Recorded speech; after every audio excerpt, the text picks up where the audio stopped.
Otomatis kalau panjenengan teman-teman bermeditasi di situ, hening di situ, yang tertarik adalah energi-energi negatif. Yang terjadi apa? Yang terjadi adalah kegagalan, ya kan?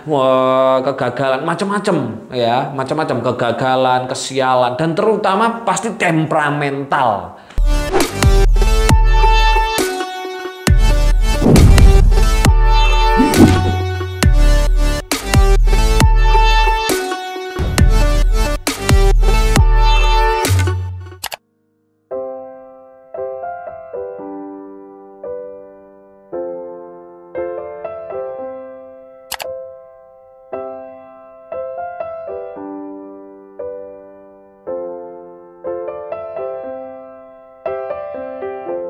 Assalamualaikum warahmatullahi wabarakatuh. Rahayu, rahayu, rahayu. Om Swastiastu.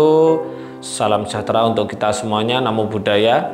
Oke, selamat pagi, selamat siang. Nah, teman-teman, bagaimana kabarnya pada kesempatan hari ini? Pasti sehat, kaya raya, bahagia. Oke, sehat, kaya raya, bahagia. Itu adalah tujuan hidup. Apa? Bahagia. Oke, selalu mindsetkan di dalam otak kita. Oke, sebelum kita membahas suatu materi yang sebenarnya ini juga harus disampaikan karena banyak orang yang salah kaprah ya tentang perjalanan laku tirakat spiritual, ya kan, ke gunung, ke pantai, ke petilasan atau ke makam itu seperti apa dan sebenarnya fungsinya apa, hasilnya bagaimana dan bagaimana cara menggunakannya. Ya, ini perlu apa? Kita berbagi ya, berbagi pengalaman serta berbagi pemahaman supaya teman-teman tidak terlalu klinik ya, yang akhirnya meninggalkan anak istri, meninggalkan pekerjaan hanya untuk berspiritual, tetapi finansialnya, ekonominya itu buruk. Nah, ini ada apa seperti ini dan bagaimana seharusnya? Oke. Alangkah baiknya teman-teman subscribe dulu ya, subscribe dulu karena subscribe itu membantu kita untuk menyampaikan sebuah pemahaman yang jarang dipahami oleh masyarakat, dan jangan lupa like serta share dan komen tentunya teman-teman. Oke. Teman-teman, kali ini menyambung video yang kemarin ya, bahwa Tuhan itu menciptakan diri kita, raga kita itu ada komponen, ya kan, ada komponen salah satunya pikiran, ya kan, ada pikiran bawah sadar dan alam sadar gitu kan. Nah, untuk komponen ini supaya bisa digunakan harus diberikan energi, sama seperti raga kita, ya kan, raga kita itu juga butuh energi. Kalau raga kita energinya dari apa? Dari makan dan minum tentunya. Kalau kita nggak makan, kalau kita nggak minum, apa yang terjadi? Lemes kan? Iya, kita lemes, lesu, nggak bergairah, nggak berdaya. Bahkan kalau nggak makan bisa mati, ya kan gitu kan? Sama, di dalam tubuh kita ada yang namanya ruh, ada yang namanya sukma. Itu kalau tidak pernah diberikan energi, makanannya itu energi, ya akhirnya nggak berfungsi. Hanya sebuah apa ya? Seperti mayat hidup. Makanya guru saya dulu pernah berpesan kepada saya, wong urip iku kudu ngerti uripe.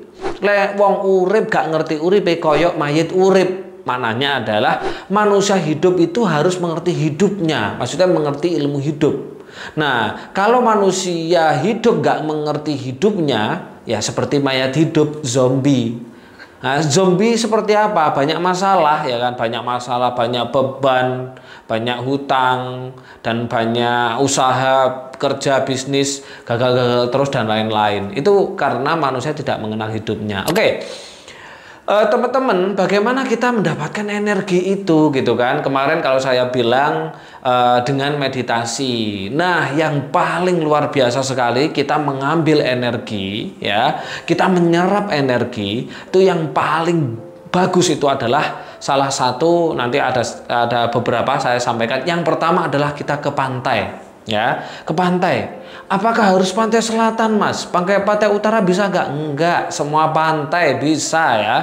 Kenapa kok harus di pantai? Pantai itu adalah pertemuan 5 unsur energi. Apa saja 5 unsur itu?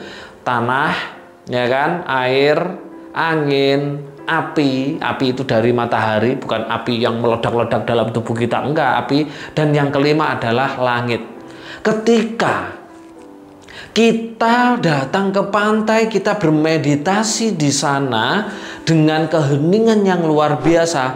Kita sama dengan menyerap dalam tubuh kita energi kosmik 5 elemen komplit. Nah, itu luar biasa kan? Nah, yang kedua, kita sering datang ke gunung. Nah, ke gunung ya, ke gunung, ke hutan gitu kan.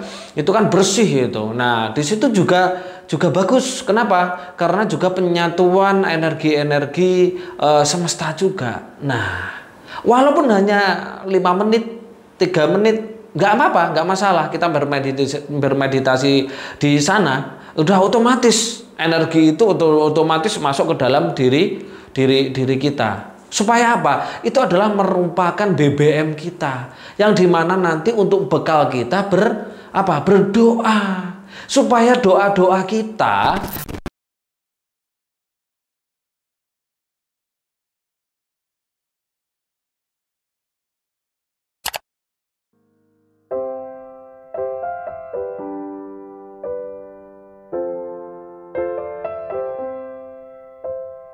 itu langsung ijabah, karena doa kita mempunyai energi.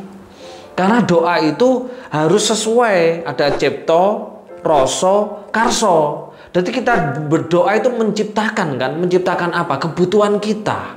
Habis itu dirasakan lah. Kalau tubuh kita, pikiran kita, otak kita nggak ada energinya, apa yang diolah? Nah, dicipto itu adalah dibayangkan kan gitu kan. Dan dikarsakan itu dikehendaki. Nah, itu seperti itu. Makanya di surat Yasin kan disebutkan kan ayat 81 atau 82 Mas ya, lupa saya. Nanti dicantumkan ya di ayatnya kan. Innama amruhu idza arada syai'an ayyakula lahu kun fayakun. Loh, itu adalah doa yang dimana untuk alam bawah sadar. Dan harus diberikan energi, yang mananya perintahkanlah dirimu sendiri, innama amruhu ya kan, idza arada syai'an, ketika engkau menginginkan sesuatu, ayyakula maka ucapkan, lahu keinginanmu, kun maka jadikan. Nah, itu adalah perintah bahwa kita untuk melakukan olah rasa gitu loh. Nah, bagaimana olah rasa? Kalau mengolah berarti kan ada rasanya, ada energinya yang harus diolah. Apa? Energi tadi. Makanya kita sering-sering, ya mau seminggu sekali bagus, 2 minggu sekali nggak apa-apa, 3 minggu sekali oke, 1 bulan sekali, minimal 1 bulan sekali kita meditasi ke alam, ke pantai tentunya, dan ke gunung atau ke hutan. Itu luar biasa bagusnya. Itulah fungsi energi yang harus kita ambil dari tempat-tempat yang suci, tempat-tempat yang ada penggabungan dari 5 energi, 5 elemen. Bukan untuk klenik teman-teman datang ke sana, aku meditasi tahu naga hijau kan gitu kan, tahu pintu gerbang emas. Ngapain, buat apa gitu loh? Ngapain? Kalau mau pengetahuan gaib, kita tinggal bilang kepada guru-guru kita. Kalau teman-teman punya guru, bilang aja, saya pengen mata batin saya terbuka, itu tinggal melakukan tirakat bisa. Tapi fungsi dari energi yang Anda serap ke dalam diri Anda, itu fungsinya adalah untuk itu, supaya doa-doa kita, visualisasi kita itu ada energinya teman-teman. Dan tentunya juga menyalakan dupa untuk izin, untuk ke semesta juga penting itu. Yang kedua adalah kita mengambil energi ke petilasan-petilasan. Apa sih petilasan? Nah, petilasan itu adalah sebuah tempat di mana untuk meditasi atau bahkan sampai moksanya para raja-raja. Ya, raja-raja terdahulu, leluhur kita, raja-raja Jawa ya. Fungsinya untuk apa? Ketika kita meditasi di tempat petilasan seperti itu, udah otomatis kita mengambil energi, partikel, energi dari raja tersebut. Makanya kenapa kita penting sekali harus ke tempat-tempat seperti itu untuk bermeditasi. Untuk apa? Supaya kita selalu menjadi nasib kita selalu bagus. Kenapa? Selalu jadi orang yang nomor 1, ya kan? Selalu jadi orang yang dalam usaha, dalam bisnis, dalam jabatan atau tempat, kita selalu ditarik di nomor 1, karena yang kita tarik itu adalah energi raja, dan energi itu sifatnya adalah abadi. Ya, kalau saya dulu oleh guru-guru saya itu setiap 1 bulan, setiap 1 minggu sekali pasti kalau nggak pantai selatan ya Petilasan gunung. Itu seperti itu selama bertahun-tahun itu oleh guru saya diperintah seperti itu. Jadi petilasan-petilasan di Jawa ini ya itu semuanya hampir semuanya sudah saya datangi. Makanya tidak heran saya bertempat di mana-mana selalu menjadi nomor 1 gitu lah ya. Itu penting sekali teman-teman. Karena untuk membantu perjalanan karir nasib. Teman-teman pernah nggak? Kenapa orang yang mau menjabat caleg gitu kan, caleg atau lurah gitu kan, atau apa camat lah, pergi ke paranormal, habis itu diajak ke petilasan-petilasan. Untuk apa? Supaya jadi kan. Nah, maksudnya itu apa? Maksudnya adalah ketika dia berdoa di situ, ketika dia bermeditasi di situ, ketika dia hening di situ, dia mendapatkan masukan energi raja. Makanya beliau jadi lurah, jadi camat, jadi gubernur, jadi bla bla bla dan lain-lain. Wong saya juga sering ngantarkan para pejabat-pejabat ya kan, terutama paling rendah adalah lurah-lurahan. Sering saya gitu ya. Nah, ini penting-penting sekali teman-teman. Makanya teman-teman jangan lupa, teman-teman adalah manusia biasa, manusia spiritual yang harus berspiritual. Yang terakhir teman-teman, ya tentang kuburan. Nah, apakah kita meditasi di kuburan itu baik atau enggak? Kalau menurut saya itu enggak baik teman-teman. Kuburan itu fungsinya hanya untuk kita mendoakan orang yang meninggal dunia. Jangan bermeditasi di situ. Kenapa kok jangan bermeditasi di situ? Karena kuburan adalah tempat penanaman mayat gitu loh. Untuk mengubur mayat. Nah, ruhnya di mana? Ruhnya kalau yang dikubur itu beliau baik ya kembali kepada Tuhannya. Kalau masih ada karma ya beliau reinkarnasi. Dan di situ cuma pure, di situ hanya batang mayat gitu loh. Mayat otomatis ketika teman-teman bermeditasi di situ apa coba yang diserap ke dalam diri kita? Energi negatif, dan di situ tempat berkumpulnya aura-aura negatif karena banyak kuburan kan gitu kan.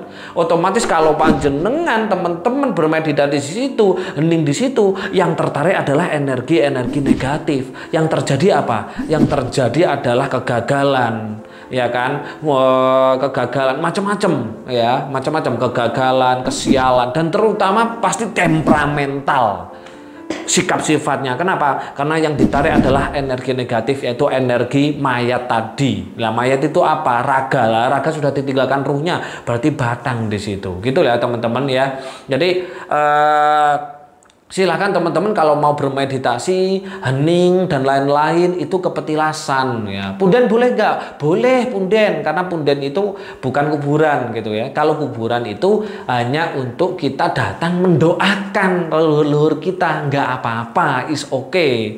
Tapi kalau untuk bermeditasi, hening di sana, tirakat di sana, jangan, karena efeknya apalagi ke efek finansial buruk sekali teman-teman. Karena saya punya saudara, saya itu dari semua saudara adalah pelaku spiritual semua. Ada kakak saya yang dia itu ya sukanya ke kuburan ya kan. Pada waktu itu bahkan sampai sekarang apa yang terjadi? Ya hidupnya di bawah garis gitu loh. Bahkan sampai mohon maaf hutang selalu bertubi-tubi. Bahkan sampai sepeda motor aja kita bantu gitu loh ya. Nah itu seperti itu. Dan coba deh lihat sekelilingnya teman-teman. Oke teman-teman, ini adalah informasi yang sangat-sangat bermanfaat untuk teman-teman. Jika teman-teman mau melakukan, sangat luar biasa efeknya pada kehidupan kita. Karena kita mengisi BBM pada diri kita. Sehingga doa-doa kita, visualisasi kita itu ada energinya. Oke teman-teman, itu yang bisa saya sampaikan. Pastinya bermanfaat. Jangan lupa subscribe, like, share, dan komen ya. Oke, saya akhirul kalam. Jika ada kesalahan mohon dimaafkan. Saya akhirul kalam. Assalamualaikum warahmatullahi wabarakatuh. Om santi santi santi om. Salam. Assalamualaikum. Salam sejahtera untuk kita semuanya.